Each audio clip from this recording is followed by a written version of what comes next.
Hello,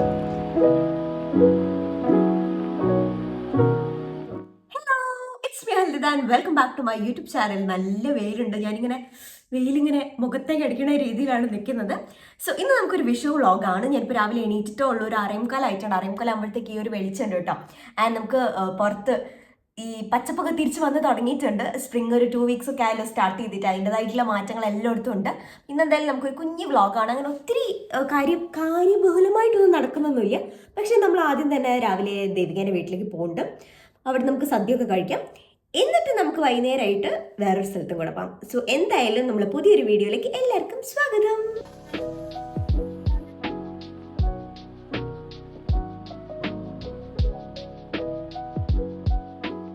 നമുക്കങ്ങനെ പെട്ടെന്ന് ഒരു സ്കിൻ കെയർ ചെയ്യാം. ഞാൻ ഡീറ്റെയിൽ ആയിട്ട് കാണിക്കണില്ല. ഇത് കോസാറെക്സിന്റെ പ്രൊഡക്ട്സ് ആണ്. ഇന്നാണ് ഞാൻ കാണിച്ചിട്ടുണ്ട്. കോസാറെക്സിന്റെ എസെൻസ് ആണ്. നമുക്കത് മെല്ലെ ജസ്റ്റ് ഒന്നിങ്ങനെ പാറ്റ് ചെയ്ത് കൊടുത്താൽ മതി. നല്ല വെയിൽ വരുന്നുണ്ട് കേട്ടോ. ഈ ഒരു ലൈറ്റിൽ ഇരുന്നിട്ട് ഷൂട്ട് ചെയ്യാൻ എനിക്ക് ഭയങ്കര ഇഷ്ടമാണ്. ഓക്കെ, അത് അപ്ലൈ ചെയ്ത് കൊടുത്തിട്ടുണ്ട്. ആൻഡ് നെക്സ്റ്റ് പ്രോഡക്റ്റ് കോസാറെക്സിൻ്റെ ഓൾ ഇൻ വൺ ക്രീമാണ്. നമുക്ക് അത് അപ്ലൈ ചെയ്ത് കൊടുക്കാം. എല്ലാ പ്രൊഡക്ട്സിൻ്റെയും ലിങ്ക് ഞാൻ ഡിസ്ക്രിപ്ഷനിൽ കൊടുക്കാം. സോ ഇൻ കേസ് നിങ്ങൾക്ക് ആർക്കെങ്കിലും വാങ്ങിക്കണമെങ്കിൽ നിങ്ങൾക്ക് അത് ചെക്കൗട്ട് ചെയ്ത് നോക്കാം. ആമസോണിൽ ഒത്തിരി സെയിലൊക്കെ നടക്കുന്നുണ്ട്. ഇതൊക്കെ ഞാൻ നാട്ടിൽ നിന്ന് തന്നെ കൊണ്ടുവന്നതാണ് കേട്ടോ. ഓക്കെ, അങ്ങനെ കോസാറെക്സിൻ്റെ ഈ ഒരു പ്രൊഡക്റ്റും നമ്മൾ മുഖത്ത് അപ്ലൈ ചെയ്ത്, ഇത് നല്ല ഹൈഡ്രേറ്റിംഗ് ആയിട്ടുള്ള പ്രൊഡക്ട്സ് ആണ്. എനിക്ക് അത്യാവശ്യം നല്ല രീതിയിൽ ഇഷ്ടമുള്ള പ്രൊഡക്ട്സ് ആണ്. ആൻഡ് നെക്സ്റ്റ് വൺ എന്ന് പറയുന്നത് ഡോട്ട് ഇൻ കീൻ്റെ സൺസ്ക്രീൻ ആണ്. ഇത് ഞാൻ നാട്ടിൽ നിന്ന് വന്നപ്പോൾ തന്നെ കൊണ്ടുവന്നതാണ്. 3-4 ട്യൂബ് ഞാൻ കൊണ്ടുവന്നിരുന്നു. ഓക്കെ, വിൻ്റർ ആയപ്പോൾ ഞാൻ അങ്ങനെ ഇടയ്ക്ക് യൂസ് ചെയ്യാറില്ലായിരുന്നു ഈ പറഞ്ഞ സൺസ്ക്രീൻ എന്ന് പറയുന്നത്. പക്ഷെ ഇപ്പോൾ ഞാൻ പിന്നെയും യൂസ് ചെയ്ത് തുടങ്ങിയിട്ടുണ്ട്. നാട്ടിൽ നിന്ന് എനിക്ക് കുറച്ചും കൂടി ഈസി ആയിട്ട് അബ്സോർബ് ആവുന്ന പോലെ തോന്നുമായിരുന്നു. അബ്സോർബ് ആവുന്നാൽ ആ ഒരു തീരെ ഒട്ടും വൈറ്റ് കാസ്റ്റിലാണ് പെട്ടെന്ന് മുഖത്ത് അതങ്ങോട്ട് അതന്നെ അബ്സോർബ് അല്ല, ആ ഒരു ഷീൽഡ് പോലെ നിൽക്കുക എന്നുള്ള രീതിയിൽ എനിക്ക് തോന്നുമായിരുന്നു. ഇപ്പം എനിക്ക് കുറച്ചും കൂടെ ഈ പറഞ്ഞ പോലെ സമയം എടുക്കുന്നുണ്ട്. അതിന് ഇവിടെ വന്നിട്ടുള്ള വെതറിന്റെ വ്യത്യാസമാണോ വേറെ എന്തെങ്കിലും വ്യത്യാസമാണോ എന്നൊന്നും അറിയില്ല. അതേപോലെ കഴിഞ്ഞ ദിവസം ഞാൻ കട്ടിലിൽ നിന്ന് വീണു കണ്ടു. ഇവിടെ ഒരു മുഴ കണ്ടോ? അത് ഞാൻ കട്ടിലിൽ നിന്ന് ഉരുണ്ട് വീണതാണ്. അന്നേരം എനിക്ക് മനസ്സിലായില്ല ഞാൻ വീണതാണ്. കുറച്ച് 2 മിനിറ്റ് കഴിഞ്ഞപ്പോഴാണ് എനിക്ക് തിരിഞ്ഞത്. ഞാൻ കട്ടിലിൽ താഴെ പോയതാണ്. അത്യാവശ്യം വേദന എടുക്കുന്നുണ്ട്. ഇവിടെ നന്നായിട്ടൊന്ന് മുഴച്ചിട്ടുണ്ട്. ഈ കട്ടിലിൽ നിന്നാണ് ഞാൻ വീണത്. ഞാൻ സാധാരണ ഇങ്ങോട്ട് തലവെച്ച കിടക്കാം. അന്ന് ഒരു ദിവസം ഞാൻ അങ്ങോട്ട് തലവെച്ച് കിടന്നു. അപ്പം എനിക്ക് തോന്നുന്നു എനിക്ക് ഡയറക്ഷൻ തെറ്റിപ്പോയതാണെന്ന് തോന്നുന്നു. എന്താണെങ്കിലും ഞാൻ വീണിരുന്നു. കാരണം ഞാൻ എന്താ പറയുക, ചെറുതായിട്ടൊരു വൈറ്റ് കാസ്റ്റ് ഉണ്ട്. പക്ഷെ ഒരു 2 മിനിറ്റ് ഇങ്ങനെ വെച്ചാൽ അങ്ങോട്ട് പോകും കേട്ടോ. അങ്ങനെ വേറെ വലിയ പ്രശ്നമൊന്നുമില്ല. പക്ഷെ നാട്ടിൽ നിന്ന് ഞാൻ ഇത് ഉപയോഗിക്കുമ്പോൾ എനിക്ക് ഒട്ടും ഒരു വൈറ്റ് കാസ്റ്റ് ഒന്നും ഫീൽ ചെയ്തിട്ടില്ലായിരുന്നു. ഇനി നമുക്ക് നമ്മുടെ ലിബാമാണ്. ഇത് ഓൾമോസ്റ്റ് തീരാറായി. ലനേജിന്റെ ലിബാമാണ്.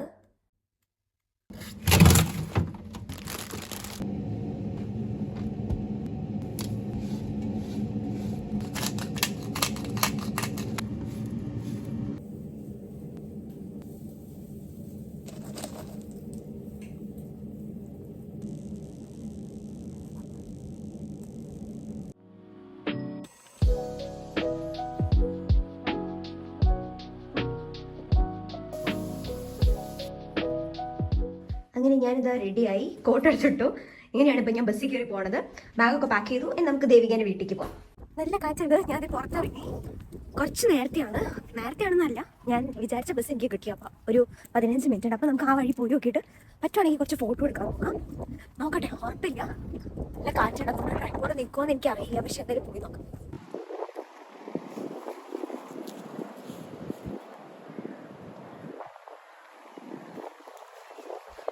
അങ്ങനെ ഞാൻ സ്ഥിരം ഫോട്ടോ എടുക്കുന്ന ആ സ്പോട്ടിൽ പോയിട്ട് കുറച്ചധികം ഫോട്ടോസ് എടുത്തു. ലൈക്ക് 10 മിനിറ്റ്സ് ഫോട്ടോ എടുത്തു. പക്ഷെ ഒന്നും എനിക്ക് അത്ര അങ്ങോട്ട് ഇഷ്ടപ്പെട്ടില്ല. ഇനി അവിടെ പോയിട്ട് നോക്കണം ഏതെങ്കിലും നല്ലതുണ്ടോ എന്നുണ്ടെങ്കിൽ പോസ്റ്റ് ചെയ്യാം. കാരണം ഭയങ്കര കാറ്റായിരുന്നു. അപ്പോൾ ഡ്രസ്സ് അങ്ങോട്ടും ഇങ്ങോട്ടും, മുടി അങ്ങോട്ടും ഇങ്ങോട്ടും. എൻ്റെ എക്സ്പ്രഷൻ ശരിയാകുമ്പോൾ മുടി വായിലുണ്ടാവും, ഡ്രസ്സ് 4 വഴിക്കായിരിക്കും. അങ്ങനെയൊക്കെയാണ് കിട്ടിയത്. ബട്ട് എന്തായാലും കുഴപ്പമില്ല. കുറച്ച് ഫോട്ടോസ് കിട്ടി. ഞാൻ ഫോട്ടോ എടുക്കണം രാവിലെ എന്ന് വിചാരിച്ചല്ല. ബസ്സിൻ്റെ ഫ്രീക്വൻസി ഇന്ന് കുറവാണ്. അതുകൊണ്ട് ഞാൻ ടൈം നോക്കിയപ്പോൾ ഇനി 10 മിനിറ്റ് എന്തോ കഴിഞ്ഞിട്ട് ബസ്സുള്ളൂ. അപ്പം ഞാൻ വിചാരിച്ചു കുറച്ച് ഫോട്ടോ എടുത്തിട്ട് ഓടി പോകാമെന്ന്. അപ്പം ഇനിയിപ്പോൾ ഞാൻ ഡൽഹിയിലോട്ടല്ല പോണത്. എൻ്റെ അപ്പുറത്ത് പള്ളിമണിയാണ് കേട്ടോ. കുർബാനേൻ്റെ അങ്ങ് മണിയാണ്. നമ്മൾ അലുൺ കത്തീഡ്രൽ എന്നുള്ള സൗണ്ടാണ് തോന്നുന്നു കേൾക്കണത്. ഞാൻ പെട്ടെന്ന് പോയിട്ട് ബസ് സ്റ്റോപ്പിലേക്ക് പോട്ടെ. ഞാൻ ബസ് സ്റ്റോപ്പിലേക്ക് നടന്ന് പോകട്ടെ. അങ്ങനെ ഞാൻ ബസ് ഇറങ്ങി ദേവികേൻ്റെ റൂമിൻ്റെ അവിടെ എത്തിയിട്ടുണ്ട്. നമുക്ക് വേഗം അങ്ങോട്ട് പോവാം. ഇപ്പോൾ ഒരു 10:30 ആവാറായി കേട്ടോ. രാവിലെ കുറേ ബസ്സിൻ്റെ എണ്ണം കുറവായതുകൊണ്ടാണ് ലേറ്റ് ആക്കി.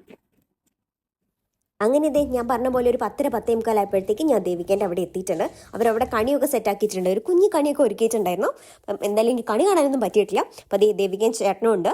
അവിയൽ പ്രിപ്പറേഷനാണ് ഇപ്പോൾ നടന്നുകൊണ്ടിരിക്കുന്നത്. അതിൻ്റെ കൂടെ തന്നെ ക്യാബേജ് തോരൻ ഉണ്ടാക്കുന്നുണ്ട്. അതൊക്കെ പെട്ടെന്ന് തന്നെ കഴിഞ്ഞു കേട്ടോ. ഒക്കെ ദേവിക എന്നെ സെറ്റാക്കി. അതിന് ദേവിക പോയി ഡ്രസ്സൊക്കെ മാറി. എന്നിട്ട് നമ്മൾ പുറത്തിറങ്ങിയിട്ട് കുറച്ചധികം ഫോട്ടോസൊക്കെ എടുത്തു, കുറേ സിംഗിളും എല്ലാം എടുത്തു. നല്ല കാലാവസ്ഥയായിരുന്നു, നല്ല വെയിലൊക്കെ ഉള്ള ഒരു ദിവസമായിരുന്നു, പക്ഷെ നല്ല കാറ്റുണ്ടായിരുന്നു. സോ ഗായ്സ്, നമ്മളങ്ങനെ നമ്മളങ്ങനെ കുറച്ച് ഫോട്ടോസൊക്കെ എടുക്കാൻ വേണ്ടി പുറത്തിറങ്ങിയതാണ്.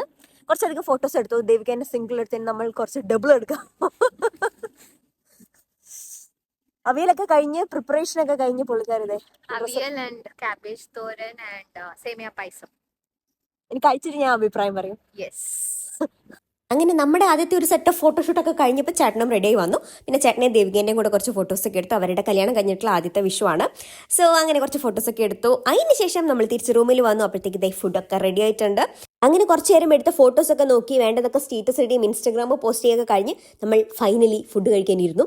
അങ്ങനെ വിളമ്പാണ്, ഓരോരോ വിഭവങ്ങളായിട്ട് ഇലയിലേക്ക് വിളമ്പാണ്. ഇത് ഒറിജിനൽ ഇലയാണ് കേട്ടോ, സേസ് പേപ്പർ വാഴയിലൊന്നുമല്ല, ഒറിജിനൽ ഇലയാണ്, വാഴയിലയാണ്. സോ ഇതേതോ ഓൺലൈൻ സൈറ്റിൽ നിന്ന് എങ്ങാണ്ട് ഇന്ത്യൻ സ്റ്റോറിൽ നിന്ന് എങ്ങ് ചേട്ടൻ ഒപ്പിച്ചതാണ്. അങ്ങനെ ഈ ഫുഡൊക്കെ വിളമ്പി നമ്മളെല്ലാം കൂടി ഇരുന്നിട്ട് ഫുഡൊക്കെ കഴിക്കുകയാണ്. ആൻഡ് ഞാൻ നാട്ടിൽ നിന്ന് അല്ലാണ്ടെന്ന് വെച്ചാൽ വീട്ടിലല്ലാണ്ടുള്ള എൻ്റെ ആദ്യത്തെ വിഷുവാണ്. പക്ഷേ ടച്ച് വുഡ് എനിക്കൊരു കുഞ്ഞൊരു ഫാമിലി ഇവിടെ ഉണ്ട്. അങ്ങനെ ഒരു വീട്ടിൽ നിന്ന് വിട്ടു നിന്നിട്ടുള്ള വിഷുവായിട്ടൊന്നും എനിക്ക് തോന്നിയില്ല കേട്ടോ. അതുകൊണ്ട് എനിക്ക് കുറച്ച് സന്തോഷമൊക്കെ ഉണ്ടായിരുന്നു. നമുക്കൊരു കുഞ്ഞു ഫാമിലി ഇവിടെ ഉണ്ടെന്നുള്ളൊരു ഫീൽ ഉണ്ടെങ്കിൽ തന്നെ നല്ലതല്ലേ. അങ്ങനെ എനിക്കിപ്പോൾ ഇവിടെ കുറച്ച് ആൾക്കാരുണ്ട്. So I am very grateful. അങ്ങനെ നമ്മളെ ഫുഡൊക്കെ കഴിഞ്ഞു. അതിനുശേഷം സേമിയ പായസം ഉണ്ടായിരുന്നു. അങ്ങനെ ഒരു 3-3:30 ആയപ്പോഴത്തേക്ക് ഞാൻ അവിടെ നിന്ന് ഇറങ്ങി. ഇനി ഞാൻ എങ്ങോട്ടാണ് പോകണമെന്ന് അറിയോ? ഞാൻ ആതിരേൻ്റെ വീട്ടിലേക്കാണ് പോണത്. ഞാൻ പറഞ്ഞല്ലോ, ഒന്ന് കാലാവസ്ഥ നല്ല രസമുണ്ടായിരുന്നു. ഞാൻ ബസ്സിൽ കയറിയപ്പോൾ ബസ്സിൻ്റെ അപ്പുറത്ത് തന്നെ എന്നുവെച്ചാൽ എൻ്റെ തൊട്ടപ്പുറത്തെ സീറ്റിൽ ഒരു പട്ടിക്കുട്ടി ഇരിക്കണം. അതിങ്ങനെ എന്നെ നോക്കുകയും ഇങ്ങനെ ഒരുമാതിരി എക്സ്പ്രഷനൊക്കെ ഇടുന്നുണ്ടായിരുന്നു. എനിക്ക് ചെറുതായിട്ടൊരു പേടിയുണ്ടായിരുന്നു. ബട്ട് വലിയ കുഴപ്പമില്ലാണ്ട് ഞാൻ അങ്ങനെ ആതിരേൻ്റെ വീടുള്ള സ്റ്റോപ്പിലെത്തി. നല്ല കാറ്റുണ്ടായിരുന്നു. അങ്ങനെ ഞാനിതാ ആതിരേൻ്റെ വീടുള്ള സ്റ്റോപ്പിൽ ഇറങ്ങി. നല്ല കാറ്റുണ്ട് കേട്ടോ. ഇന്ന് ഞാൻ പറയണ എത്ര കേൾക്കുന്നുണ്ടെന്ന് അറിയാം, നല്ല കാറ്റുണ്ട്. അപ്പൊ എന്തായാലും ഈ ബ്ലോക്കാണ്, അങ്ങോട്ട് പോയി നോക്കാം. പക്ഷേ പായസം ഉണ്ടാക്കിയ ആളെ കാണാനില്ല. ചേട്ടൻ്റെ വകയാണ് പായസം. അങ്ങനെ ഓൾറെഡി സദ്യയും പായസമൊക്കെ കഴിഞ്ഞാൽ ഞാൻ ഇങ്ങോട്ട് വന്നത്. പക്ഷേ ഞാൻ ഇവിടുന്ന് പായസം കുടിച്ചു. സൂപ്പർ പായസമായിരുന്നു, പഴത്തിൻ്റെ പായസമായിരുന്നു. അത് കഴിഞ്ഞ് എനിക്ക് ഉറക്കം വരുന്നതെന്ന് പറഞ്ഞാൽ ഒരു കാപ്പി ഇട്ട് തന്നു. ആൻഡ് ഇത് കൂടാതെ വേറൊരു അടപ്രഥമൻ പായസം ഉണ്ടായിരുന്നു കേട്ടോ. അതെനിക്ക് കുറച്ച് പാക്കാക്കി ഇങ്ങോട്ട് വീട്ടിലേക്ക് തന്നു വിട്ടു. ആൻഡ് കുറേ നേരം നമ്മൾ അവിടെ ഇരുന്ന് സംസാരിച്ചു, ഉപചാരപൂർവ്വം ഗുണ്ടജയൻ സിനിമയൊക്കെ കണ്ടു. സോ ബേസിക്കലി ഇങ്ങനെയാണ് എൻ്റെ ഒരു വിഷു ദിവസം ഉണ്ടായിരുന്നത്. നിങ്ങൾക്ക് ഈ വീഡിയോ ഇഷ്ടപ്പെട്ടിട്ടുണ്ടെങ്കിൽ ലൈക്ക് ചെയ്യുക, ഷെയർ ചെയ്യുക, കമൻറ്റൊക്കെ ചെയ്യുക. മറ്റൊരു അടിപൊളി വീഡിയോ ആയിട്ട് കാണാം. Till then bye.